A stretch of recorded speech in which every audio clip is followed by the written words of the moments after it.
Hello, everybody. My name is Clantis, and welcome to Clantis Dumagute podcast. So, without further ado, because I don't want to waste much of your time, and another thing that I'm rushing is that I do not get caught in load shedding because I think I'm scheduled to be load shedded in the next probably 20 minutes.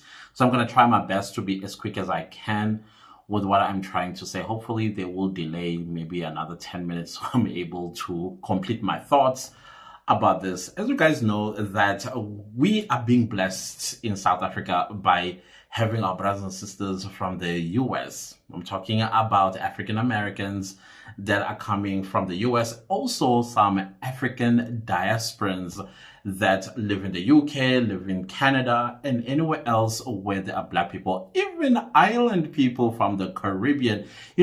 Meeting a Jamaican, for me, a Jamaican, I don't know, maybe I'm being a stereotypical person where the accent and the Rasta hairstyle and things like that. And a Jamaican comes in, you're like, why do you look like me?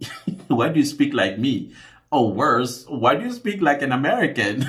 It's been very fun to come across Black people from absolutely everywhere around the world, wherever they may have been taken by the transatlantic slave trade. And now they are coming back home, and I'm enjoying this with every ounce of my heart and soul.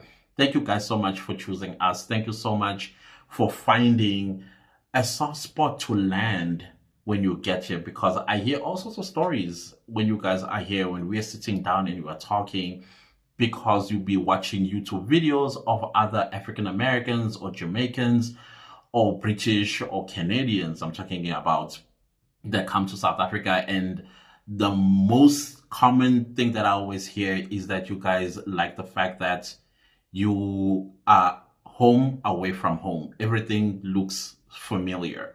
The infrastructure is familiar. Everything is familiar, even though some came and said, I had a very interesting conversation with a young man, very, very young person. He came with his parents, not Desmond, but somebody else, came just recently. And the boy was so shocked because he was prepared to be staying in a hut with a fishnet bed, because the bed will be protecting him from malaria and flies and all of that stuff. And then he gets here and he's like, did we leave home? That was the funny part for me. Meaning, like, did we leave the US? Are you sure that we are in Africa? So he was asking all sorts of questions, which was quite interesting. And yet he was on a 14-hour flight to South Africa. And then when he gets here, he's like, I thought something totally different that I was coming to. It's very fun to hear those things. And I still say that it also exposes how I think probably American education does to Black people. I don't know about white people, how much they know about Africa, but I know that they think that we need donations, we have flies on our mouths, and we got big bellies and we are hungry. While the Black population, I'm just going to focus on the US because that's the most people I'm meeting, and this is the most sharings that I hear, which always leaves me in stitches. I don't get offended. I'm left like in stitches. I love listening to those stories. I really, really do. Because one of the questions that I would ask is, before you came here and before you did your research, before YouTube, what was your thoughts about Africa? Did you ever thought in your life that someday I may return to Africa? And the answer is always no. Never, actually. For vacation, it's either Europe or down south, meaning South America or somewhere else like in Europe and things of that nature. But Africa, no. Because of the things that African Americans have been fed over the years, which is also quite weird sometimes, because even teachers, they enforce this type of education. And as a result of that, nobody knows that Africa has a city. Africa is developing and has skyscrapers and airports and things like that.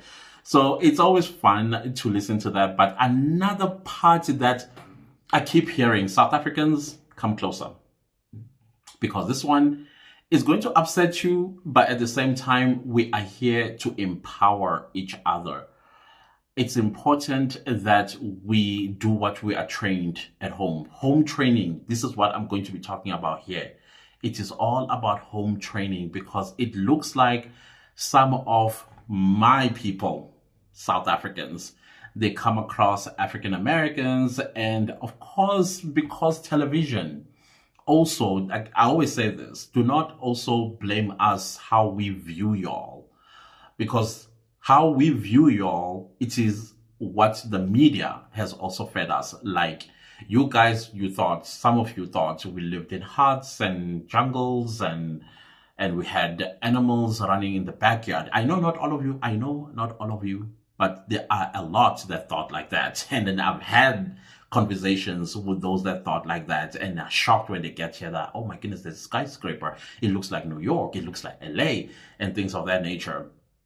And the media then will show us you guys having money, living opulent lifestyles, in your music videos, in your movies, as well as, I remember back in the day, I don't know if that magazine still exists, called Ebony Magazine. It was just a black magazine, but it came from the US.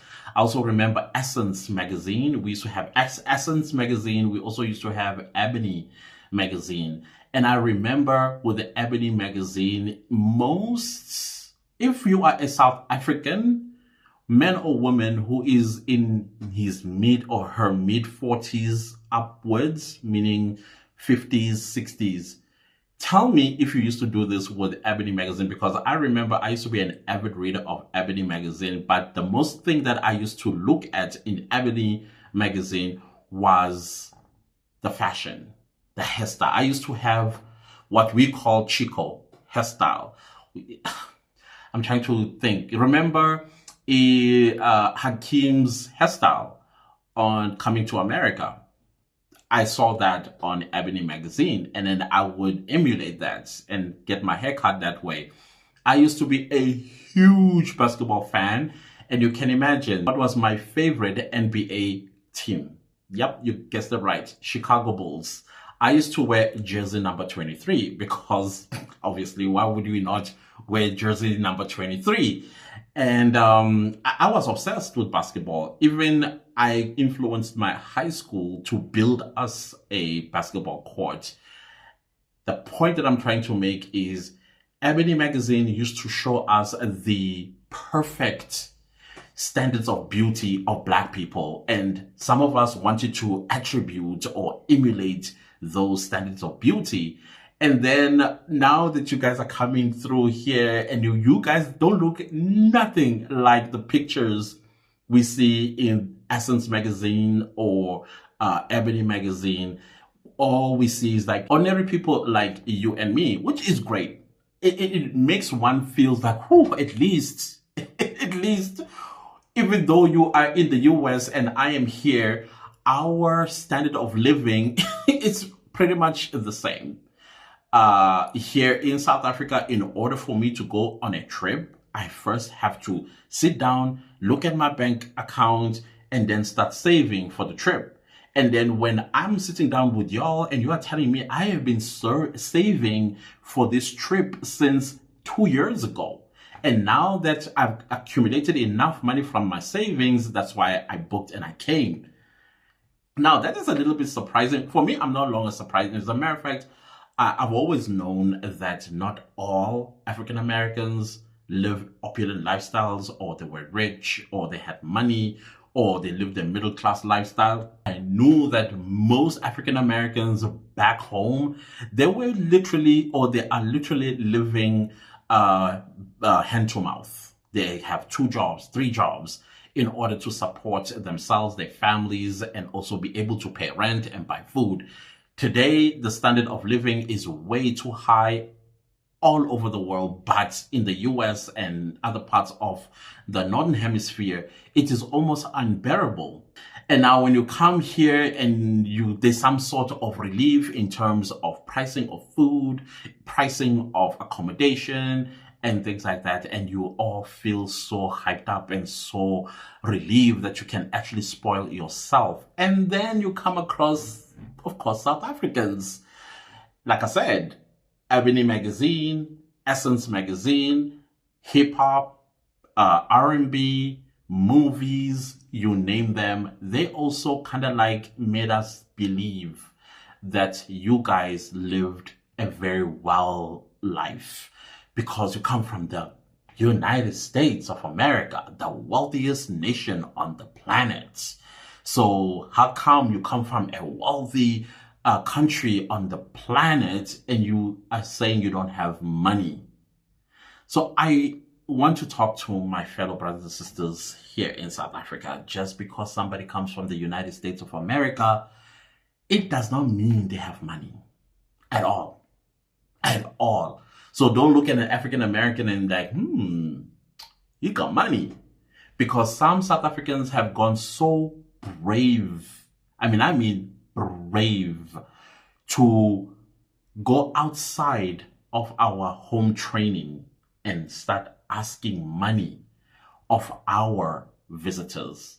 This is home for them. But you and I know how we were trained or home trained in when we have visitors. And one of the training is never ask your visitor for anything unless your visitor goes into their pockets themselves voluntarily and say, hey, can you go buy yourself a cold drink? That is how we were trained, not to ask. So I found myself in a situation where a South African heard the accent of one of the African Americans that we were just sitting. And in fact, we're no longer sitting, we're done eating. We were just basically going to wait for the Uber. And so we're just busy talking. One South African heard us talking and came directly to my brother and said, hey, give me money, you're from America. I was like, Now, I became a bad person when I said, because I was saying to him, is this how we were trained at home? Is this how we were trained at home? He was defensive, but at the same time reluctant to continue debating with me because he knows what I was saying is true. He knows what he did was wrong. He knows that. And I am hearing more and more and more of our brothers and sisters that are visiting home saying it is uncomfortable because the assumption is I am wealthy and yet back home I am struggling to get here. I had to save. And when I go back, I need to start all over again and save up money for the money that I've spent coming to South Africa. And then somebody comes and say, give me money. They have enough to spend while they are here. Because when they go back home, the account is empty. They have to start from scratch, just like you and me here in South Africa. Black people all over the world were not or are not allowed by the systems of their countries to elevate them to a wealthy status. Just like here in South Africa, our economy is still controlled by the people that suppressed us. That's just the truth. In as much as we are working around that, I know at some point we will succeed in taking over the economy of the country because we are doing ourselves. We are supporting each other's businesses, strictly so. Yes, there are some that haven't caught the memo yet because they're still buying Versace's and Gucci's and Louis Vuittons. I'm not saying there's anything wrong with that, but there's Amaxhoseni. How many of us go to Amaxhoseni in the Mall of Africa and buy Amaxhoseni attire and empower the owner of Amaxhoseni to also be in the same level as the Louis Vuittons, who I don't know if they're still alive, the Gucci's, whom I understand was a racist. Also, the Chanel's, whom I also understand was against black people during World War II, and also a spy for the Nazis. So all of those things, you like, okay, I see, but clearly there is still a lot that we need to do as the Black nation. And I'm not talking South Africans or Africans. I'm talking all of us of this. We have some twigging that we need to do up here. And the first place to start with that is to debunk that just because an African American comes from the wealthiest country on earth, if that is the truth, it does not mean that that African American also is rich. Black people in America, they are suppressed. They have to work 10 times harder than other races in the US in order for them to be comfortable in life. They'll have to work. You know, I always like quoting that line on the, what you call this, The Color Purple. I worked, all my life. You know, that line. That's how it is for all of us, Black people, all of us. So now, because you are hearing an accent that is American, and then the first thing that clicks in your head is the dollar sign, instead of saying, welcome home, brother, or welcome home, sister, please be comfortable. And you are welcome here any given time. But instead, you walk up bravely up to them and ask for money. This is not how we were raised. You know this is not how we were raised, all of us. It doesn't matter which tribe you come from. I know Ubuntu is something that was nailed down and shoved down our throats. It is the epitome of who Black South Africans are. You know this. You cannot dispute it with me unless you are a rebel without a cause. And I don't think if you are a rebel without a cause, anybody likes you in your community. South Africans are known to be community-based, community-oriented, community united, rather than, there is them and us. African Americans are not them and us. They are us and we are them.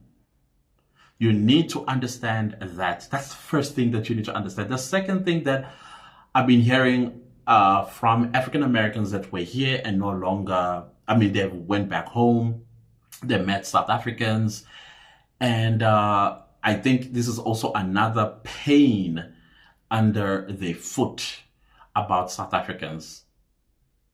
Every South African wants to go into business with them. Hey, we need to go into business with each other. Okay, there's no problem with that. I also don't have a problem with anybody that wants to start a business with an African American.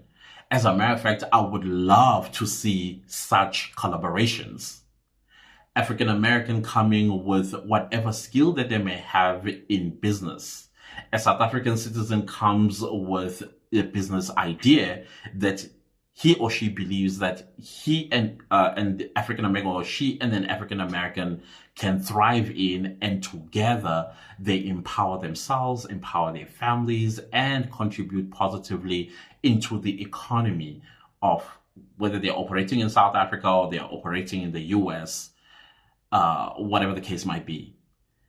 Now, what I'm hearing, fellow South Africans, is that you want to go into business partnerships with our African American brothers and sisters, but you have nothing to show. If you want to go into business with anybody, whether it's an African American, a British Black person, Canadian Black person, you must make such a proposal knowing that you got some capital in your account, because there is no way that I would allow you to go into business with me. I come with the capital and then you just come with what? And then at the end of our financial year, and we are dividing our bottom line or profits, you want 50%. It just does not work like that. That's not how business works. If you are going to approach anybody for a business collaboration, you are doing that from a standpoint that I've got something to offer into this venture. And in most cases, it's going to be financial implication. Why would you go to somebody and propose a business partnership knowing that you don't have capital? Once again, it comes back to this thing that we, or some of us South Africans, we think that, oh, just because we heard an accent, he's American or she's American, they are moneyed. All I have to do is just throw a business idea at them and then call it a business partnership. It cannot be like that. A business partnership, it is where you bring your 50%, I bring my 50%, and then there's that business idea that we pursue together. I don't know if I'm making any sense. Unless there is an agreement between me and you. I'm just speaking generally now. Unless there's an agreement between you and me, I come with money, you come with the idea, and then we agree that when it's time for dividends, you are not going to get 50%. Maybe it's 2%, or maybe it's 10%, or maybe even 30%. There's got to be that mentality, because business doesn't work in the way that I am hearing my or our brothers and sisters are saying it. That, like, I'm in business with a South African, which is way too late now because they've signed contracts and all of that, and they are moving. But my brother, my sister in South Africa has added nothing. As a matter of fact, they're sitting in South Africa folding their arms. When they are given a task, they don't execute the task. Somebody sitting thousands of miles away across the ocean, now they have to do some sort of magic to get the business moving. It just cannot be that way. It cannot be that way, guys. This is not how we were raised. You know we were not raised like that. You know it. We were not raised like that. So why are we doing it? Historically, Black people, I will repeat again, all of us across the world, we were never, ever thought about when it came to wealth distribution, wealth development. That is why in majority family households, there is no such a thing as generational wealth. It's only now we are beginning to think that, like, it's only now that you are thinking about, oh, I want to build generational wealth. It's now the buzzword amongst Black people all over the world. I get very surprised to hear it coming from people. I get very surprised when I hear it coming from my African American brothers and sisters that, no, I'm currently busy trying to put together a generational wealth. And I'm like, but that's the same language we are talking here in South Africa. We are busy putting together generational wealth so that our children, their children, their children's children, they become what do you call this? They become trust fund babies or business inheritors, things of that nature. But you are coming, the reason why they went into business with you is because they believed that the business idea that you proposed had a great potential to build the generational wealth, not just for them in the US, but for you too in South Africa. But you're not coming and meeting your brother and sister. Instead, it sounds like to me, you are mooching. You are manipulating. There's words that are in my head that I want to say, but at the same time, I know I'm upsetting you, but I don't want you to be mad at me for what I am saying. Again, I want to tap to your Ubuntu. Why would you go to somebody and ask to be in a business partnership with, but you are not delivering anything? You're not showing anything. I would have understood if you had spoken to your African American brother and sister or business partner and say, listen, I have a business idea. I have been trying to get funding for this particular business for years now. I believe that if I can find an investor, and I'm hoping that you would be that person. This is a totally different ballgame, because now if and only if that African American you are proposing business partnership with does have the money, not assuming that they have money, but does have the money to invest into your business, then there's a different story. Then you must be able to have all your numbers in order. How much percentage this is going to cost and how much dividends, all of that stuff. It all comes down to the agreement at the end of the day. You cannot just say, let's start a business, and then one person comes with the funding and the other one says, oh no, I don't have money.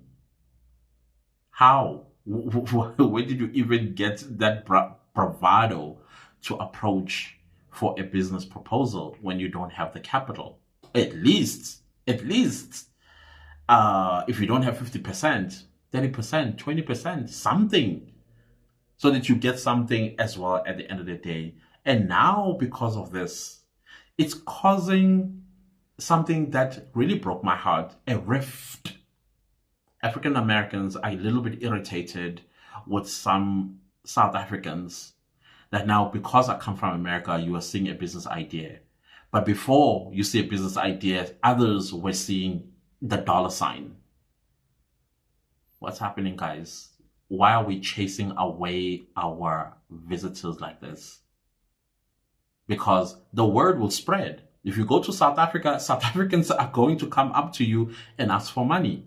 If they don't ask for money, they are going to be proposing businesses without capital that they are going to come with. They're expecting you to be the one that fork out all the money in order for the business to run.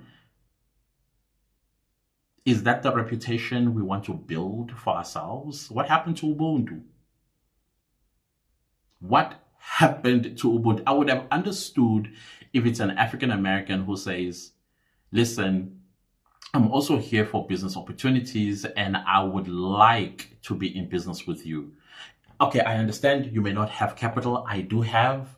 All I want is to empower a South African by going into business partnership with, rather than you doing that way and you still don't have any capital. Make it make sense.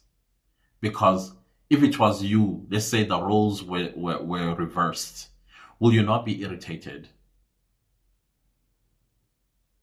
Now, the reason why I'm having this conversation with us fellow South Africans is because a brother is no longer interested in coming to South Africa anymore. Remember, it takes one before everybody start doing it. So I'm going to say this in a South African language. I don't know if you will understand it. Zikuze. The moment you feel like you want to zikuze. If ungazikuzi, zishai. And remember what you were taught at home. Please. Otherwise, we are going to be chasing people away. People that recently found us. People that we are enjoying them finding us and becoming family with us. Let's not chase them away by being ill-disciplined and not going according to your home training. Put your home training ahead of everything. That's what we were taught. Let's not be imdwembe. I know I'm saying very tough words here. I understand the backlash that I may get for this, but you know the truth. In your anger at me, you know the truth. You know the truth. And I stand by that. You can unsubscribe if you want to. It's cool. So for me, the biggest thing or the big picture is unity between our brothers and sisters in the diaspora, whether in the US, whether in the Caribbean islands, or elsewhere in the Northern Hemisphere. The biggest pain point is thinking in a unit, like one. We all think the same thing. And that same thing we should be thinking about is the beneficiation of the Black nation all over the world, through us supporting each other, not irritating each other and chasing each other away because we've forgotten our home training. Can we do that? If we do indeed come into business relations or collaborations, again, we need to think like a unit. One must not bring the American attitude and another one must not bring the South African attitude, but the attitude should be one. Should be one. And that is to empower each other. It's to change our lives. It's to build that generational wealth that we've been robbed of all of this, I think, from beginning of time. So that is what we need to do. We need to think alike. We need to think the same way, not irritate each other. I was heartbroken when the brother said, I am no longer coming to South Africa. You can ask for money every 2 seconds. Somebody hears your accent, they're asking for money. Who raised you? And I know the person that raised you did not teach you that. I know that. I can bet my last toe you were not taught that. Even if you were in an orphanage or you were raised by somebody else, Ubuntu is always being taught. Even by the most cruel stepmother. In between them doing the nonsense that they've done to you, they will still teach you Ubuntu. Why are you going against that principle? I don't get it. What changed? I get it. Things are tough. But so, in America, things are tough there too. The age factor also plays a role. If you are going to go into a business with a young person, there are disadvantages. In fact, there are more disadvantages than there are advantages. And I'm talking to African Americans that are living here in South Africa. You are now settled here and you are being approached by young people with business ideas. Ask, don't be afraid. How much do you have? How much do you have? Do you have money for Uber, for our meetings? Do you have money for food when we are maybe brainstorming at a coffee shop, restaurant, things of that nature? Do you have money for us when we go hang out, wherever we want to hang out? And do you still have money for Uber to get back home after a hangout? Do not be afraid to ask those questions, because you will find yourself in business with young people who have absolutely not a cent in their pocket. And guess who's going to have to fork out the money in order for you and them to meet for a business meeting? It'll be you. And you will be irritated. So much so that you may even think of stopping everything. Probably even packing your bags and leaving and going back to America. These are the damages that I am trying to talk about, that we stop it. All of us. Do not enable South Africans as well because you're afraid to speak. Ask relevant questions. Do you have the money? If you don't have the money, then how are we going to go into business? Let them be the one that present themselves. Let them present their case. Otherwise, you're going to be finding yourself always digging into your pocket. Remember, you are also here. Once you are in South Africa, the standard of living in South Africa suddenly feels real. The dollars that you were able to stretch as far as you can, suddenly they become real when you are living here. You will learn about the rand, that so much money is actually not what I think when it's converted into dollars. And now you are busy giving away those rands that you are supposed to be supporting yourself, supporting your family if you are here with a family. There is nothing wrong going into business with each other. But there is something wrong when one proposes business collaboration and the other one gets irritated. Something is not right there. And even worse, when the other one says, yes, let's get into business with each other. Okay, put our finances on the table. The other one doesn't have money. They're looking at you. Like, as an American, I think you should be the one that pays. The audacity. So the whole point that I'm trying to make here before load shedding kicks in, I think they're a little bit delayed. Please, guys, we just found each other. Can we keep it that way? South Africans, can we stop asking our brothers and sisters for money unless they dig into their pockets themselves and give you? And they are not obligated. And if they say they don't have, stop begging. It's making our brothers and sisters extremely uncomfortable. Uncomfortable. I've witnessed it. I cringe. But recently, I have taken a stand. No, please don't do that. Don't do that. No, please don't do that. You were not taught like that at home. Just stop it. This is a visitor. You know how we treat our visitors. You know.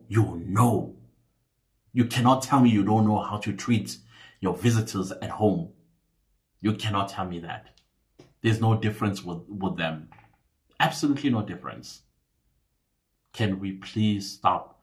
Let's be what we are known for. Ubuntu. Loving, helpful, comforting, great to be around, fun to be around, teaching our ways to our brothers and sisters, because that is what they enjoy. Not where money is involved. Not every American, I'm talking Black American, is Essence magazine. Not every African American is Ebony magazine. Not every African American is a hip hop video or R&B video or a movie. They live real lives when they go back to the United States. 2 jobs, 3 jobs, just so they are able to put food on the table. Just because they hopped on an airplane, it does not mean they've got money. So that is my thoughts about this. So let the backlash begin. I will be reading in the comment section. Trust and believe me when I tell you, if you're going to go low, I go lower. And if you keep going lower, I go to hell. That is going to be my response to you in my comment section. Other than that, let's rather have a sensible conversation. How do we stop this? How do we make sure that our brothers and sisters that are coming to South Africa, they are comfortable? Nobody asking them for money. Nobody coming and say, hey, let's get into business partnership, but you don't have capital. And if they do get into a business collaboration with you, your work ethics. Why would you let somebody that is thousands of miles away operate a company or a business, and you are sitting back here folding your arms and you're calling that person a business partner? This is wrong, guys. Can we stop it? And if we see it, can we also stop it? Let's not keep quiet about it. Let's confront a fellow South African. Maybe it's not a fellow South African. Maybe it's a fellow African brother or sister sees an African American and asks, no, this is not how we do it here. Protect our visitors from that mentality. It is not right. It is against everything that we were taught growing up. Thank you so much for watching. See you next time with a new video. Goodbye.